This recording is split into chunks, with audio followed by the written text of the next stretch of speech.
The average healthy adult is made up of 55 to 60% water. The average baby, on the other hand, is roughly 75% water. And that difference is why babies shouldn't drink water before they're at least 6 months old.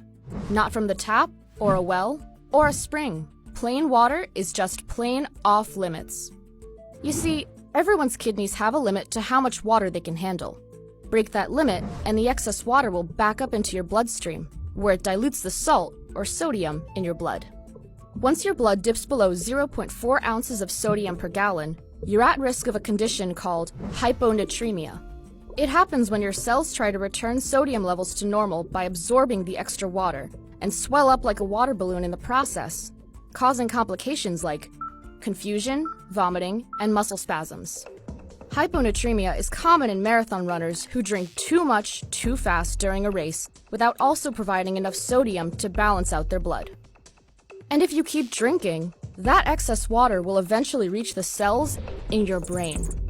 By this point, you have a dangerous case of water intoxication, which affects roughly 200,000 Americans each year. It occurs when your brain cells swell, which builds up pressure inside your skull that can lead to seizures, brain damage, and in severe cases, death. But don't worry, dying from water intoxication is extremely hard for a fully grown human. An adult would have to drink 2.5 to 5 gallons every few hours to reach that point. But for newborns, it's a different story.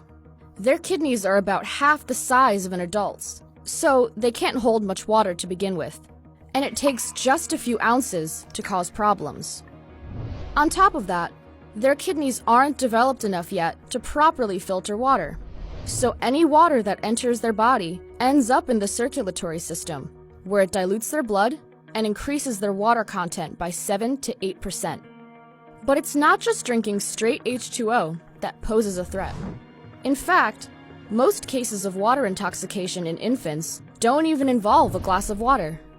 A common mistake is when people dilute baby formula too much by accident, or when parents dunk their infants up and down in a swimming pool, and in the process, the infant gulps in too much water.